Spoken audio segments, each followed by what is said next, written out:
কুয়াশাকে দুই হাতে কোমর চেপে ধরে কোলের উপর নিয়ে বসে পড়ল।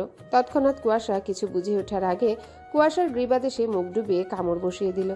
দাঁত বসিয়ে অনেকটা জোরেই, যেটা আজ অব্দি করেনি শিশির, সেটা আজ করলো। কুয়াশা বিষয়টা যখন বুঝলো তখন শান্ত তো হয়েছে, আবার কেঁপে উঠেছে।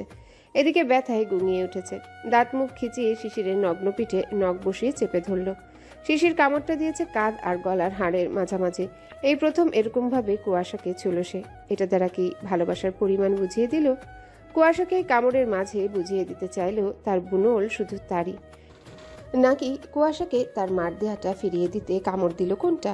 সঠিক কারণটা বোঝা গেল না। কুয়াশা চোখ মুখ খিচিয়ে পড়ে রইল, কিন্তু কিছু বলল না, নড়াচড়া করল না। শুধু ব্যথা সহ্য করতে শিশিরের পিঠে নখ দাবিয়ে রাখল।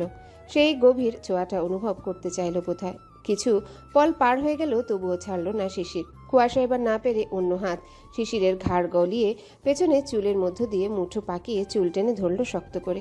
শিশির তা টের পেল, বুঝলো সে ব্যথা পাচ্ছে, কিন্তু কিছু বলছে না। আশ্চর্য হলো খুব, কতটা পরিবর্তন ভাবা যায়। শিশির এবার কামড়ের জায়গায় দাঁত বাঁধে দুটো ঠোঁট দিয়ে চেপে ধরল। অতিশয় গভীর সেই ঠোঁটের ছোঁয়া। কুয়াশা বুঝলো তা। এবার তার শরীর অবশ হলো, শিহরণ হলো, জড়িয়ে আসতে চাইল। নিজেকে কিভাবে উপস্থাপন করবে বুঝছে না। শিশিরের কোলের মাঝে নেতিয়ে পড়তে চাইল। এরকমভাবে আজ প্রথম শিশির তাকে ছুঁয়েছে। সে এখন না পারছে সায় দিতে, আবার না পারছে কিছু বলতে। কিছুক্ষণ পর শিশির মুখ তুলল। কুয়াশার কাঁধের উপর মাথা দিয়ে পড়ে আছে। তাকালো কুয়াশার মুখের দিকে, চোখ বন্ধ। শিশির ঠোঁট কামড়ে দুষ্টু হাসলো। উচিত জবাব দিতে পেরেছে সে। এবার কুয়াশার এলোমেলো চুলগুলো কানের পিঠে গুজে দিতে দিতে বলল, কুয়াশা চোখ খুলে তাকালো। অতিশয় কাছে শিশিরের মুখ।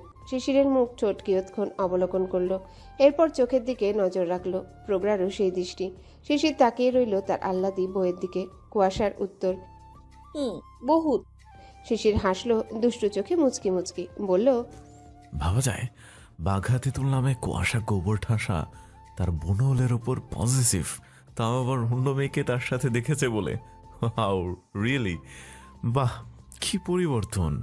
শিশির যে পুরোটা মজা নিচ্ছে সে ভালোভাবেই বুঝলো। চোখ মুখ কুচকে ফেললো, রাগের ঝাঁজ নিয়ে বলল, হাজলামো করো। না তো, আমার বউ যে অন্য কোনো মেয়ের উপর জেলাস সেটা বললাম, তাও আবার টিপিক্যাল বউদের মতো। মোটেও ট্রিপিক্যাল না। স্বামী সকল মেয়ের জন্য পজিটিভ পার্সন। অন্য মেয়ের সাথে দেখলে সব বই ট্রিপিক্যাল হবে, সেটা তুমি বুঝবে না। আচ্ছা, হুম। ওটা সারথি ছিল। ও হিন্দু সম্প্রদায়ের মেয়ে, বিবাহিত, অনেক মিশুক আর মজার একটা মেয়ে। সিথি আর সারথি ছাড়া কোনো মেয়ে ফ্রেন্ড নাই। সিথিও বিবাহিত। বই কেনার প্রয়োজন ছিল, তাই একসাথে গিয়েছিলাম। ওখানে ওরা একটা টপিক নিয়ে হাসাহাসি করছিল, কিন্তু ওর স্বভাবগত কারণে ওরকমভাবে ধরেছিল। আমি পরে ছাড়িয়ে নিয়েছিলাম। সেটি দেখিসনি? শুধু ও ধরেছে সেটা দেখেছিস? বাই দ্য ওয়ে, তুই ওখানে কোথায় ছিলি? রেস্টুরেন্টে যাচ্ছিলাম, অনেকদিন যাওয়া হয় না বলে প্ল্যান করেছিলাম। শিশির এবার কুয়াশাকে কামড় দেবার জায়গায় নজর দিল। দাঁত বসে আছে স্পষ্ট। হাত তুলে স্লাইড করতে থাকলো বৃদ্ধা আঙ্গুল দিয়ে। কুয়াশা আবারও ব্যথা পেল, কারণ কামড়ানোতে ব্যথা জমে গেছে সাথে সাথে। এটা কি বাইট দিলাম জানতে চাস? কুয়াশা তাকিয়ে রইল, বলল, কি? সে এবার কুয়াশার কানের কাছে মুখ দিয়ে ফিসফিস করে বলল, লাভ। কেঁপে উঠল কুয়াশা। শিশির কথাটা বলে আবারও চোখের দিকে নজর দিল। চোখ জোড়ার গভীরে যেতে চাইল। কুয়াশা কি চায় বোঝার চেষ্টা করলো, কিন্তু ধরতে পারল না কুয়াশার ইচ্ছেটাকে। উল্টো জিজ্ঞেসও করলো না, তাকিয়ে রইল। তাকিয়ে থেকে বলল, তুই একটা জাদু করেনি জানিস? করতে পেরেছি জাদুটোনা। হুম। ছোট উত্তর কুয়াশার। কুয়াশা এবার একটা অদ্ভুত কাজ করলো। শিশিরের কণ্ঠমণিতে গাঢ় গভীর একটা চুমু খেলো। শিশির চমকে উঠল, পুরো শরীরে ঝাঁকুনি দিল। বিদ্যুতের সঞ্চার হলো। ভালোবাসা কতটা গভীর হয়েছে বুঝিয়ে দিল। 2 মাস হতে চলল বিয়ের। বুঝে গেছে গভীরতা অনায়াসে গ্রহণ করা যাবে। চাইবে কি সেই অধিকার, নাকি আরও সময়ের প্রয়োজন পড়বে? এই গোবর ঠাসা, মারবি নাকি? এই বুনল, মরলে কি সমস্যা? বলছিস তো। শিশিরের কণ্ঠে অদ্ভুত নেশা। কুয়াশা লজ্জা পেল। কুয়াশা চোখ নামিয়ে শিশিরের লোমশ বুকে আঁকিবুকি করতে লাগলো। শিশির এবার কুয়াশাকে আউড়িয়ে ফেলার মতো করে বিছানায় ফেলল। কুয়াশার শরীরে ভর ছেড়ে বুকের নিচে পিষে ফেলার পণ করল। কুয়াশা এসব এত জলদি হলো হজম করতে সময় নিল। ভয় পেল, ধুকপুক করছে। চোখ বড় বড় করে বলল, কি করছো? তা শুনে শিশির কুয়াশার কানে কানে কিছু একটা বলল, যা শুনে কুয়াশা বেজায় রেগে উঠল। এক ধাক্কা দিয়ে শিশিরকে ফেলে দিল নিজের উপর থেকে। বালিশ তুলে জোর একটা বাড়ি দিয়ে বলল অসভ্য বুনল। বলেই হাঁটা ধরল বাইরে। কুয়াশা যেতেই শিশির জোরে জোরে হেসে দিল। পরের দিন সকাল থেকে সকলে রেডি হলো। 12টার মাঝেই রওনা দিবে। আম্বিয়া তার ভাই বোনদের জানিয়েছে সেখান থেকে আসতে চেয়েছেন আমিনুল হক আর ঈশা।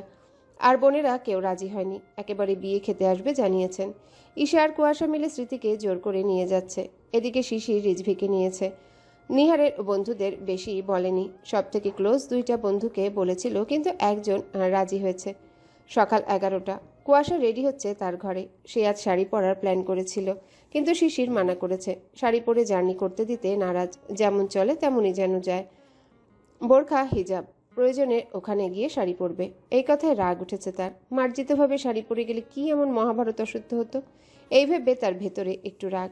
শিশির রেডি হয়ে এলো কুয়াশার ঘরে, দেখলো কথা অনুযায়ী বোরখায় পড়েছে। হাসলো সে। অধিকার দেখালে আজকাল মানে গোবর ঠাসাটা। শিশির এসে পিছন থেকে জড়িয়ে ধরল। কুয়াশা আরও ছ্যানছ্যান করে জ্বলে উঠল। আইসে হাগলা পিরিত দেখাতে বলল, ছাড়ো তো, আলগা পিড়িতে দেখাতে এসো না। আবার অপসরা আল্লাদি বউকে রাস্তার লোক শাড়িতে দেখে মুগ্ধ হবে, তা আমি মেনে নেই কি করে? কুয়াশা শান্ত হয়ে গেল, জমে গেল। তাকালো মিররের প্রতিবিম্বতে। শিশির হাসলো অমায়িক। মুগ্ধ হলো তা দেখে বলল, সুদর্শন পুরুষ কে? আমার স্বামী। শিশির তাকালো অদ্ভুত নজরে। আমার স্বামী কথাটা ভেতরে নাড়িয়ে দিল। প্রেমে সে হাবুডুবু খাচ্ছে। এত সবের পরেও কি ভালোবাসি নামক বাক্যটি বলার প্রয়োজন পড়বে?